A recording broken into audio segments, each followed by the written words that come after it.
छत्रपती संभाजी महाराजांचं स्मरण करतो, वंदन करतो।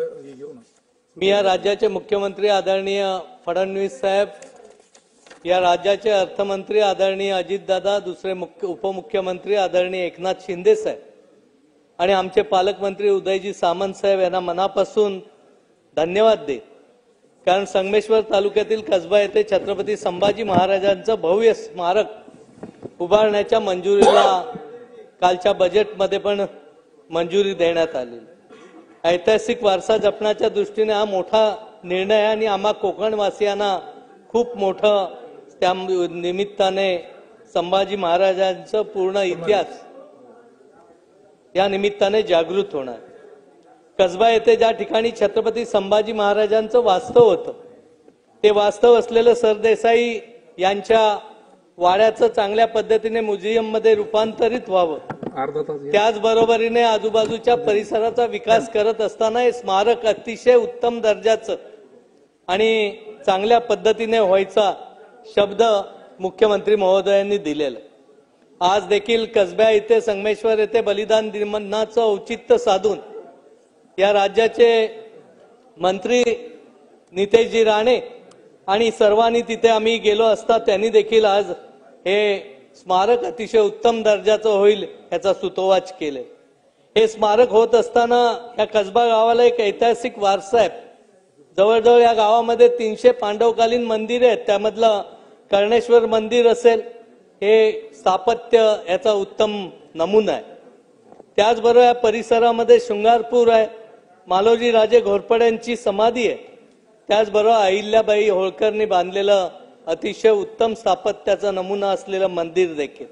म्हणून या निमित्ताने माझी आग्रहाची विनंती आहे किंवा मागणी आहे की हे स्मारक होत असताना हा सर्व भाग हा ऐतिहासिक कॉरिडॉर मध्ये रूपांतरित करावा, जेणेकरून तिथं जो मंदिराजवळील नदीचा संगम असेल किंवा महाराणी येसुबाई असेल, शंभूराजांची मुलगी भवानीबाई असेल, यांचं ज्या शृंगारपूर येथे वाड्यामध्ये वास्तव होतं, तो वाडा देखील चांगल्या पद्धतीने डेव्हलप करण्याची भूमिका शासनाने घ्यावी। आणि इथं मार्ग देखील चांगला होण्यासाठी एक पूल धामणीजवळ होणं गरजेचं आहे, पर्यायी रस्ता देखील त्या माध्यमातून निश्चितपणे करायला लागेल। माझ्या मतदारसंघाचा विचार केला तर पर्यटनाची खूप मोठी चालना देणारा मतदारसंघ, त्यामुळे मार्लेश्वर असेल, टिकलेश्वर असेल, गोळकोटचा किल्ला असेल, असे अनेक ठिकाणं जर चांगल्या पद्धतीने आपण डेव्हलप करू शकलं तर कोकणामध्ये पर्यटनाची संधी उपलब्ध होत असताना एक रोजगाराला खूप मोठे योगदान त्या माध्यमातून मिळणार। राष्ट्रीय महामार्गाला लगत असलेल्या आमच्या शाळा आहेत, आज त्या मुलांना क्रॉसिंग करत असताना अनेक अडचणी येतात। म्हणून माझी आग्रहाची मागणी आहे की या शाळांमध्ये या बाजून तिकडे जात असतात जायला ओव्हरब्रिज बांधण्याचा प्रस्ताव त्या माध्यमातून व्हावे। आणि हा हायवे करत असताना अनेक स्टँड, एसटी स्टँड काढलेले असल्यामुळे मुलांना उभं राहायची खूप मोठी पंचायत होते आणि त्याचबरोबर एसटीचे पास काढणं, इतर काढणं ह्याही अडचणीची गोष्टी होते। पोलीस स्टेशन देखील काढल्यामुळे पोलीस स्टेशनच्या इमारती देखील हायवेने अजून बांधून दिल्या नाहीत, त्या बांधण्यामध्ये जास्तीत जास्त लवकर लक्ष द्यावं। प्राथमिक माध्यमिक शाळांमध्ये सोलार संच उभारणीबाबत देखील धोरण निश्चित करावं, कारण ते लाईट बिल शासन भरायला टाळाटाळ करते आणि मग अनेक अडचणी ग्रामीण भागातील शाळांना देखील होत असतात। या सगळ्यामध्ये विचार करताना पर्यटन आणि तापमान वाढ, हवामान बदल संपूर्ण जगाला धोका निर्माण झाले। म्हणून माझी आग्रहाची विनंती आहे की ज्या जिल्हा परिषदेच्या शाळा आहेत, ज्या माध्यमिक शाळा आहेत, तिथं मियावाकी पद्धतीने शालेय वन उद्यान योजना राबवण्याचा विचार करावा। 2 वर्षापूर्वी अशा अनेक शाळांमध्ये हा उपक्रम आम्ही सृष्टीज्ञान संस्था श्री प्रशांत शिंदे यांच्या मार्गदर्शनाखाली अनेक शाळांमध्ये राबवला आणि आज मला सांगायला आनंद वाटतो की या योजनेमुळे अनेक शाळांमध्ये खूप चांगल्या पद्धतीने मियावाकी गार्डन, जे जॅपनीज टेक्नॉलॉजी आहे, ज्याच्यामध्ये अनेक पक्षी तिथे त्या गार्डन मध्ये येत असतात आणि त्याचा उपयोग खूप चांगल्या पद्धतीने झालेला आहे। त्यामुळे ह्या बाबतीतही विचार करावा। या शासनाचं अध्यक्ष महोदय अभिनंदन करत असताना मुलींना मोफत शिक्षणाची सोय जी निर्माण केली, त्या सोयीमुळे अनेक गरीब घरातल्या मुली आज शिकतायत। कोण डॉक्टर झाले, कोण इंजिनियर झाले, कोण फार्मसी झाले, कोण ऍग्रिकल्चर मध्ये गेले। त्यामुळे हे धोरण करत असताना मुलींना शिकल्यानंतर देखील रोजगार निर्मितीसाठी जास्तीत जास्त मदत करण्याची विनंती। अध्यक्ष महोदय, आपण कालच चॅम्पियन ट्रॉफीमध्ये विजयी झालो आणि त्याचा अभिनंदनाचा ठराव देखील आपण इथं मांडला। पण तुझा बजेटचा विचार केला तर स्पोर्ट्समध्ये आपण जी तरतूद करतो ती बाकी डिपार्टमेंटच्या मानाने खूप कमी करत असतो। एका बाजूला आपण ऑलिम्पिकमध्ये पदकं मिळवायचा विचार करत असताना स्पोर्ट्स हे खातं देखील दुर्लक्षित न ठेवता त्याला देखील चांगल्या पद्धतीने बजेटमध्ये समाविष्ट करून मिळावं, जेणेकरून ग्रामीण भागात देखील चांगल्या सुविधा आणि चांगले क्रीडापटूंना उदयास येण्यासाठी मदत मिळेल। या निमित्ताने अध्यक्ष महोदय, आपल्याकडे आग्रही मागणी करतो की 2001 पासून एकही कॉलेज आपलं अनुदानित झालेलं नाही। ग्रामीण भागातली मुलं शिकली पाहिजेत हा उद्देशाने आपण वेगवेगळ्या ठिकाणी विनाअनुदानित कॉलेज काढलेले। माझी आग्रहाची विनंती आहे की जी कॉलेज 2001 साली चालू झाले आणि त्यांनी नॅक ॲक्रिडेशन केलंय त्या कॉलेजना अनुदानित करण्याचं धोरण निश्चित करावं, कारण 78 महाविद्यालयाला अनुदान देण्याचा प्रस्ताव बऱ्याच वेळा आला परंतु तो अंतिम टप्प्यात गेलेला नाही। अध्यक्ष महोदय, मेडिकल शिक्षणासाठी स्थानिक विद्यार्थ्यांना काही प्रमाणात जागा उपलब्ध झाल्या पाहिजे। आज मेडिकलला आपण MBBS कॉलेज जिल्ह्यामध्ये काढतोय। मी रत्नागिरी जिल्ह्यामधल्या MBBS कॉलेजमध्ये सहज माहिती घेतली तर 100 मुलांमध्ये 3 ते 4 मुलं फक्त जिल्ह्यातली।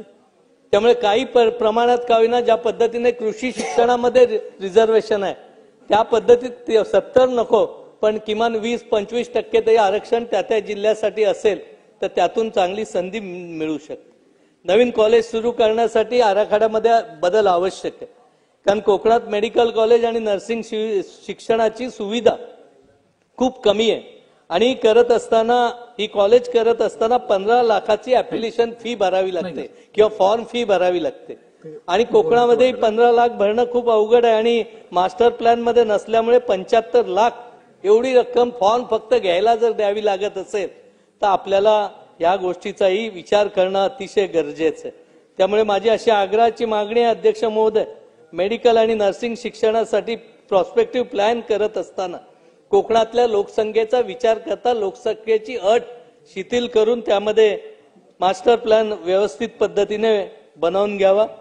संगमेश्वर तालुक्यातील गडनदी लघु प्रकल्प अंतर्गत कालव्यांसाठी बंदिस्त पाईपलाईन धोरण, ज्या धोरणाचा उल्लेख बजेट अंतर्गत करण्यात आलेला, कोकणामध्ये आधी धरणं कमी आहेत पण जी धरणं अस्तित्वात आहेत त्यामध्ये बंदिस्त कॅनॉलचा जर पर्याय निर्माण केला तर अनेक ठिकाणी तिथं होणारा नाश देखील आणि बरेचसे कालवे झालेले आहेत ते आज पूर्णपणे बंद आहेत, कारण कालवे तिथले काढायचे ते फक्त कॉन्ट्रॅक्टरसाठीच काढलेले पूर्वीचे आहेत।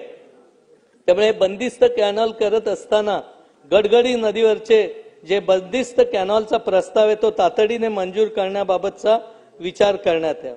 दुसरं, संगमेश्वर तालुक्यामध्ये उमरा धरण आहे, गेले 3 वर्ष धरणाची दुरुस्ती अभावामुळे तिथे देखील पाण्याची कमतरता आहे। अनेक गावांना आज प्यायला पाणी नाही। तालुका स्तरावर फूड पार्क निर्मिती करण्याचं धोरण केलं पाहिजे। फळांपासून वाईन निर्मितीसाठी काही खास धोरण केलं पाहिजे। माझ्या इथे माझ्या ॲग्रिकल्चर कॉलेजमध्ये काकोडकर साहेबांच्या मदतीने मी फणसापासून असेल, जांभळापासून असेल, आंब्यापासून असेल ते कोकणात टाकाऊपासून जी फळं आहेत त्यांच्यापासून व्हॅल्यू ॲडेड प्रोसेस करत असतो। त्यामुळे ह्या धोरणामध्ये देखील विचार करून त्याला चालना देण्याचं काम केलं पाहिजे। आमच्याकडे लांजा येथे फणस संशोधनामध्ये काम करणारा मिथिलेश देसाई म्हणून एक मुलगा आहे, खूप चांगलं काम करतो आणि त्या फणसाच्या पासून इथेनॉल निर्मिती देखील आपण चांगल्या पद्धतीने करू शकतो। त्यामुळे ह्या कामासाठी देखील आपल्याला विचार करता कोकणामध्ये काजू असेल किंवा काजू बोंड असेल किंवा फणस असेल यापासून इथेनॉल निर्मितीचा प्रोजेक्ट झाला तर खूप चांगलं होईल। शेवटची 2 मिनिटं फक्त, बांबू लागवडीला आपण चालना देण्याचं धोरण आहे। मला वाटतं कोकणामध्ये या धोरणामुळे अध्यक्ष महोदय जी आपल्या डोंगर खाली येतात त्याच्यामध्ये खूप चांगला उपाय या माध्यमातून होतो। पण या धोरणाबरोबर खैर लागवड देखील कृषी ह्याच्यामध्ये समाविष्ट, खैर झाडाची लागवड, कारण हे झाड आपोआप येतं, त्याची वाढ देखील इतक्या उत्तम पद्धतीने होते आणि त्या झाडापासून उत्पन्न देखील तेवढ्याच ताकदीचं मिळत असतं। जर ह्याच्यामध्ये जर धोरणात बदल केला तर कृषीमध्ये त्याची लागवड करण्याची संधी दिली तर खूप चांगलं होईल। ॲग्रो टुरिझम पॉलिसी बाबतही विचार करण्यात यावा। त्याचबरोबर देवस्थान देवराटीच्या जमिनीचा ताबा महाराष्ट्र शासनाने घेतलेला, आज कोकणामध्ये या निमित्ताने अनेक आंदोलनं लोक करतायत, कारण जी जमीन देवस्थानची आहे तिच्यावर महाराष्ट्र शासन हे नाव लागल्यामुळे अनेक चांगले वनीकरणापासून अनेक गोष्टीसाठी तिथं अडचणी येतात. त्यामुळे माझी शासनाकडे या निमित्ताने आग्रहाची मागणी आहे की या जमिनी ताबडतोब देवस्थानाला परत द्याव्या आणि जसं पूर्वी देवस्थानाच्या नावाने व्हावं त्याच पद्धतीने व्हावा. मराठी अभिभाषेला आपण जो दर्जा दिला त्याबद्दलही मनापासून आपलं सरकारचं अभिनंदन करतो. अध्यक्ष महोदय, माझी विनंती आहे की इथं बसलेल्या प्रत्येक सदस्याचा मुलगा मराठी शिकणाऱ्या शाळेमध्ये, मी असं म्हणणार नाही की कॉन्व्हेंटमध्ये घालावं, पण तिथं मराठी विषय सक्तीचा शिकवला पाहिजे, जेणेकरून आपल्या मुलांना मराठीमध्ये बोलण्याची संधी मिळेल. कोकणाचा विचार केला तर लघु पाटबंधाऱ्याची गरज आहे. आम्हाला मोठमोठ्या धरणाची अजिबात गरज नाही, पण लघु पाटबंधाऱ्याचे गेल्या 3 वर्षात एकही मोठं धरण आज मंजूर झालेलं नाही. त्यामुळे ह्याची मागणी आमची कोकणासाठी महत्वाची. आणि कृषी शिक्षणामध्ये कृषीमध्ये आपल्या शालेय शिक्षणामध्ये कृषी शिक्षण कंपल्सरी करणं गरजेचं आहे. कृषी शिक्षक नेमणं गरजेचं आहे आणि कृषी शिक्षणामुळे मुलांना देखील चांगल्या पद्धतीची आवड निर्माण होत असते.